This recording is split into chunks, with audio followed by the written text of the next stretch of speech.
Hello everyone, welcome to Lavania classes. आज से हम 12th क्लास के लिए केमिस्ट्री का बैच शुरू करने वाले हैं। मैंने लगभग 3 साल तक केमिस्ट्री कोचिंग्स पढ़ाई हैं 12th स्टूडेंट्स को, और अब मैं ये जो पूरा काम है यूट्यूब पर शिफ्ट करने जा रहा हूँ, क्योंकि अभी जैसा टाइम है ऑनलाइन एजुकेशन जो है वो एक वायबल ऑप्शन है हमारे लिए कि हम आने वाले कुछ सालों तक इसे फॉलो करें और इसी तरीके से एजुकेशन सर्व करते रहें स्टूडेंट्स के लिए। तो शुरू करते हैं।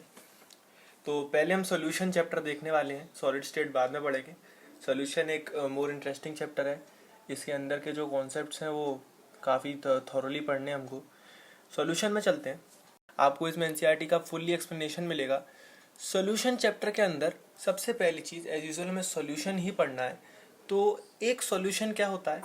Solution is actually a homogeneous mixture of two और मोर देन टू कंपोनेंट्स। मतलब हम दो या दो से ज़्यादा चीज़ों को इस तरीके से मिलाएं कि वो दोनों की कंसिस्टेंसी पूरे मिक्सचर के अंदर एक जैसी रहे। मतलब जो मिक्सचर हमारा वहाँ पर फॉर्म होता है उसके अंदर कंसिस्टेंसी पूरे के पूरे में एक जैसी रहनी चाहिए। पूरे मिक्सचर का कोई भी पार्ट अगर हम वहाँ से उठा के बाहर रख लें तो ऐसा नहीं हो कि वो बाकी पार्ट से गाढ़ा हो या बाकी पार्ट से पतला हो, या मैं बोलूँ कि वहाँ पर कुछ भी इरेगुलरिटी पाई जाए, ऐसा नहीं होना चाहिए। ठीक है। सॉल्यूशन काफ़ी तरीके के होते हैं, बाइनरी, टर्शरी, क्वाटरनरी, क्योंकि इसके अंदर जितने कंपोनेंट होंगे उसी हिसाब से हम इनका नाम रख देंगे। सबसे पहला जो हमें यहाँ पर पढ़ना है वो हमारा बाइनरी सॉल्यूशन, और वही हमारे कोर्स का पार्ट है, क्योंकि बाइनरी सॉल्यूशन के अंदर कितने पार्ट्स होते हैं? 2 पार्ट्स, और इन 2 पार्ट्स को हम स्पेसिफिक तरीके से नाम दे सकते हैं सॉल्वेंट और सॉल्यूट। और ये जो नाम है ये हम छोटी क्लासेस से ही पढ़ते हुए आ रहे हैं। तो इन 2 पार्ट में जनरली जो कम क्वांटिटी वाला होता है उसे सॉल्यूट कहते हैं, और ज़्यादा क्वांटिटी वाले पार्ट को हम सॉल्वेंट कहते हैं। ठीक है। इन दोनों के ही मिक्स होने से सॉल्यूशन फॉर्म होती है। सॉल्यूशन हर टाइप की हो सकती है, गैस, लिक्विड और सॉलिड के बीच में वेरियस दो दो के पेयर बना के आप एक गैस को लिक्विड में घोल दें, लिक्विड को गैस में घोल दें। इस तरीके से आप काफ़ी सारे यहाँ पर एग्जाम्पल देख सकते हैं। समझाने के लिए आपको बताए गए बहुत सारे एग्जाम्पल, आप इनको सेल्फ रीड कर सकते हैं, कुछ भी एक्सेप्शनल नहीं है इनके अंदर, आराम से पढ़ लेंगे। अगली चीज़ देखते हैं, कंसंट्रेशन को एक्सप्रेस करना किसी भी सॉल्यूशन के। कंसंट्रेशन क्या होता है भाई? कंसंट्रेशन को हम बहुत ही जनरल हिंदी के शब्दों में कह सकते हैं उसका गाढ़ापन या पतलापन। जो सॉल्यूशन है आखिर वो कितनी कंसंट्रेटेड है, ठीक है, ये देखना होता है हमको। और दूसरा वर्ड होता है डाइल्यूटेड। डाइल्यूटेड मतलब पतला, कंसंट्रेट मतलब गाढ़ा एंड डाइल्यूट मतलब पतला। तो कंसंट्रेशन से हम जनरली मेजर ये करते हैं कि सॉल्वेंट के अंदर सॉल्यूट का कितना ज़्यादा अमाउंट मौजूद है। जितना ज़्यादा सॉल्यूट उसमें मौजूद होगा उतना ही ज़्यादा हमारी सॉल्यूशन जो है वो कंसंट्रेटेड रहेगी। ओके, देन हम क्या देखते हैं, कंसंट्रेशन जो है वो generally day to day purpose में इतनी मैटर नहीं करती है, क्योंकि वहाँ पर ऊपर नीचे चलता है, ज़्यादा कम चल जाएगा। भाई चीनी का शरबत बनाया, एक बेसिक सॉल्यूशन है, शरबत कम मीठा हुआ, ज़्यादा मीठा हुआ, ज़्यादा से ज़्यादा भाई आप क्या करेंगे? आप शिकायत कर देंगे यार मम्मी शरबत कम मीठा बनाए। बट ये एक बड़ी बात नहीं है यार, कोई बात नहीं, पी लेंगे, अगले दिन और मीठा बना लेंगे।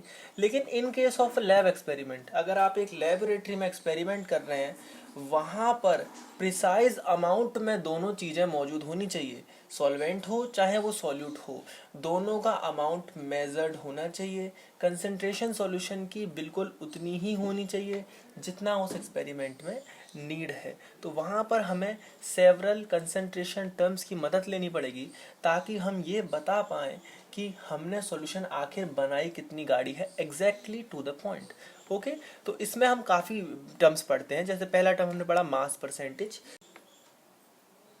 मास परसेंट में ये देखा जाता है कि अगर एक सॉल्यूशन के अंदर 2 कंपोनेंट हैं ए और बी, या 2 से ज़्यादा भी हैं, तो हम ये देखते हैं कि टोटल कंपोनेंट्स में से हमारे वाले कंपोनेंट का परसेंटेज आखिर उसमें है कितना। ये बात हम उसमें जस्ट देखना चाहते हैं। तो ऊपर लिख लेंगे हम कंपोनेंट का मास, नीचे लिख लेंगे total mass of the solution, और परसेंटेज में कन्वर्ट करने के लिए इसमें 100 से इंटू लगा देंगे और हमारे को मिल जाएगी हमारी मास परसेंट। इसको W/W कह के हम डिनोट करते हैं, ठीक है। वेट बाई वेट भी कह सकते हैं, मास और वेट दोनों ही लिए जा सकते हैं, क्योंकि एक्चुअली में वेट भी ऊपर नीचे जो रहेंगे उसमें जो ग्रेविटेशन वाला जी है वो कैंसिल हो जाएगा, ठीक है। तो मास एंड वेट दोनों का यूज हो सकता है। डिनोट करने के लिए इसको हम W/W का इस्तेमाल करते हैं। ओके, एग्जाम्पल इसमें छोटा सा दिया हुआ है हमको एनसीईआरटी में कि 10% ऑफ ग्लूकोज को हमने वाटर में एक सॉल्यूशन क्रिएट किया है। तो उसके लिए हम क्या देखते हैं कि 10 ग्राम ग्लूकोज को 90 ग्राम पानी के साथ मिला दो भाई, तो 10% हो गया ग्लूकोज और 90% हो गया वाटर। तो इस सॉल्यूशन में कंपोनेंट ए यानी ग्लूकोज का परसेंटेज 10 है और कंपोनेंट बी वाटर का परसेंटेज हमारा 90% है, ठीक है। और एक और छोटा सा एग्जांपल दिया है कि commercial bleaching solution contains 3.62 mass percent of sodium hypochlorite in water. जो हमारा ब्लीचिंग सॉल्यूशन होता है कमर्शियली जो हमें दिया जाता है for killing bacteria and all, उसका जो कंसंट्रेशन रहता है वो रहता है 3.62% बाई मास। यानी कि उस सॉल्यूशन के अंदर अगर 100 ग्राम आप सॉल्यूशन लेके आते हैं तो उसके अंदर 3.62% क्या रहेगा वहाँ पर, सोडियम हाइपोक्लोराइट। और वो सॉल्यूशन बहुत ही ज़्यादा अच्छी रहेगी फिर जम्स को मारने के लिए। ये एक स्टैंडर्ड सेट किया गया है कि इतना परसेंटेज कॉमर्शियली आप ब्लीचिंग पाउडर को सोल्ड कर सकते हैं। Then it's volume by volume percentage. तो जो वॉल्यूम परसेंट है वो हमें ये बताती है, जस्ट मास की तरह ही इसमें हमने वॉल्यूम को यूज़ कर लिया है कि टोटल वॉल्यूम में से हमारे कंपोनेंट का वॉल्यूम आखिर कितना प्रतिशत है। और इसके लिए भी हम वही करते हैं, volume of component divide by volume of solution into 100 और हमें पता लग जाता है हमारा परसेंटेज वॉल्यूम। इसको हम लिक्विड सॉल्यूशंस में इस्तेमाल करेंगे। ऊपर वाला टर्म जो है वो हम इस्तेमाल कर सकते हैं उन सॉल्यूशन में जिसमें हम एक लिक्विड के अंदर एक सॉलिड को मिलाते हैं। अलग अलग केसेस में अपनी कन्वीनियंस के अकॉर्डिंग हम दोनों में से किसी को भी इस्तेमाल कर सकते हैं। और इसको डिनोट करा जाता है V/V से, नथिंग स्पेशल। अगला चीज है हमारा मास बाय वॉल्यूम परसेंटेज। इसके अंदर क्या है भाई, हमें देखना होता है कि ऊपर वाला जो कंपोनेंट ले रहे हैं उसको तो हम मास ले लेंगे और नीचे जो पूरा सॉल्यूशन है उसका हम वॉल्यूम ले लेंगे। ये स्पेसिफिक तरीके से उन्हीं केसेस में इस्तेमाल होगा जहां पर हमने एक लिक्विड के अंदर एक सॉलिड को डाला है, तो हम वहां इस्तेमाल कर सकते हैं मास बाय वॉल्यूम। और ये ज्यादातर कहाँ यूज होता है हमारा, सिरप्स के अंदर, मेडिसिन के अंदर। जो सिरप सॉल्यूशन बनते हैं उसमें किसी लिक्विड के अंदर कोई मेडिकेशन, कोई दवाई डिसॉल्व रहती है जिसका मास लिया जाता है और सिरप का वॉल्यूम लिया जाता है। तो at the back of the syrup, उसकी लेबल के ऊपर हमने काफ़ी बार लिखा, देखें कोई भी सिरप रखी हो घर में, खांसी हुई होगी, उठाइएगा उसके पीछे देखिएगा वहाँ पर आपको लिखा मिल जाएगा W/V, ठीक है, दवाओं की कंसेंट्रेशन। ppm है हमारा फोर्थ मेथड कैलकुलेट करने के लिए कंसंट्रेशन को। और ppm में जो है हम ये देखते हैं कि इन केस ऑफ सॉल्यूशन जिनमें कि ट्रेस में मौजूद होता है हमारा सॉल्यूट, क्योंकि ऐसे भी कई सॉल्यूशन होते हैं जो हमने डिजायरली बनाए होते हैं या फिर हमें नेचुरली मिलते हैं जिनमें कि हमारा ट्रेस में डाला जाता है सिर्फ और सिर्फ हमारा सॉल्यूट। जैसे कि हम देखें कि बैक्टीरिया है, कोई बैक्टीरिया पानी में मौजूद है तो उसको हम ppm में देखेंगे क्योंकि वो बहुत ही ट्रेसेस में पाया जाता होगा। या कोई पॉल्यूटेंट है जो एटमॉस्फेयर में पाया जाता है वो भी बहुत ही कम क्वांटिटी में पाया जाता होगा। ppm बिल्कुल परसेंटेज जैसा है, जैसे हमारा परसेंट होता है वैसे हमारा पर मिलियन होता है। परसेंट में हम देखते हैं कि 100 में से हमारा वाला हिस्सा कितना है, पर मिलियन में हम देखते हैं कि 10 लाख में से हमारा वाला हिस्सा, as you know million, YouTube पर तो billion is a very famous thing. तो मिलियन में से हमारा हिस्सा कितना है वो हमें देखना होता है पर मिलियन, या मैं बोलूं ppm के अंदर, ठीक है। तो इसमें हम चाहे कोई भी चीज हो, बाय वेट देख रहे हैं, बाय वॉल्यूम देख रहे हैं, हम बाय पार्ट्स देखते हैं इसमें कि अगर हम उसके 10 लाख हिस्से कर दें तो 10 लाख हिस्सों में से हमारे सॉल्यूट के हिस्से कितने होंगे। जनरली कम वाली चीज ही सॉल्यूट होगी, उसी के लिए ppm देखा जा रहा होगा। सॉल्वेंट के लिए तो कभी ppm नहीं देखेंगे, नहीं तो वो तो भाई ऐसा आएगा 9,99,000 समथिंग ppm, वो तो नहीं देखेंगे ना, तो सिर्फ सॉल्यूट के लिए देखते हैं। मान लीजिए जैसे इसने ऑक्सीजन की कंसंट्रेशन दी है पानी में, आगे पढ़ेंगे इस चैप्टर में कि वाटर में oxygen and other gases dissolve रहती हैं, लेकिन बहुत ही माइन्यूट क्वांटिटीज में। तो उनके लिए भी जो चीज़ यूज होती है वो हमारी ppm। तो ppm एक इम्पॉर्टेंट चीज़ है। 1 नंबर का क्वेश्चन आपको इससे देखने को मिल सकता है, रेयरली बट मिल सकता है। अगली चीज़ है मोल फ्रैक्शन। मोल फ्रैक्शन हमने 11th में भी पढ़ा है, और मोल फ्रैक्शन हमें ये बताता है कि टोटल नंबर ऑफ मोल्स में से हमारे वाले कंपोनेंट के, जो हमें ज़्यादा पसंद है फॉर एनी रीज़न, हमारे वाले कंपोनेंट के मोल्स कितने हैं। मान लीजिए आपने टोटल ले रखे हैं 10 मोल, 10 में से 3 मोल ए के हैं, 7 मोल बी के हैं, सॉरी फॉर माई मैथ्स। तो 3 मोल ए के हैं, 7 मोल बी के हैं। तो मोल फ्रैक्शन, फ्रैक्शन इज हिस्सा, मोल फ्रैक्शन ए का कितना होगा 3/10, यानी 10 में से 3, और बी का कितना होगा 7/10। Mole fraction is a very easy method, ठीक है। और इसको निकालने का जो मेथड है वो हम देख लेते हैं कि मोल फ्रैक्शन को डिनोट किया जाता है फ्रॉम अ ग्रीक अल्फाबेट चाई। चाई का इस्तेमाल करके हम डिनोट करते हैं मोल फ्रैक्शन को। और ए का मोल फ्रैक्शन देखेंगे तो लिख देंगे चाई सबस्क्रिप्ट ए या चाई ए, और बी का मोल फ्रैक्शन देखेंगे तो हम लिख देंगे चाई सबस्क्रिप्ट बी या फिर चाई बी, चाई ए चाई बी, ठीक है। तो चाई ए बराबर क्या रहेगा, number of moles of A divided by total number of moles present in the solution, या फिर मैं लिख दूं number of moles of A plus number of moles of B, ये भी हम बोल सकते हैं, ठीक है। तो ये बहुत ही सिंपल है। एक चीज और ध्यान रखनी है कि फ्रैक्शंस जब भी जोड़े जाते हैं किसी भी चीज के, वो हमेशा एक बनाते हैं। जैसे आप एक चीज के हिस्से कर दो और उनको जोड़ दो, एक ही चीज तो बन जाएगी। ऐसे ही उस चीज के कंपोनेंट्स के फ्रैक्शन कर लो और फिर से जोड़ दो, तो वो एक ही चीज तो बन जाएगी। यानी कि किसी भी सॉल्यूशन के अंदर के सभी कंपोनेंट्स के, नो मैटर हाउ मैनी, कितने भी कंपोनेंट्स हों, उनके मोल फ्रैक्शंस को सम अप करने के बाद हमेशा हमेशा 1 आता है।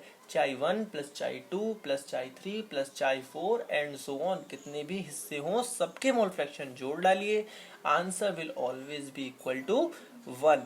मोल फ्रैक्शन के ऊपर ये जो चीज़ है इसे ध्यान रखिएगा, इसके ऊपर क्वेश्चन बनेगा और आगे इसका एप्लीकेशन भी काफ़ी फॉर्मूलाज के अंदर होगा। आगे बढ़ते हैं। मोल फ्रैक्शन के बाद जो टॉपिक है वो है molarity and molality, two of the most important topics.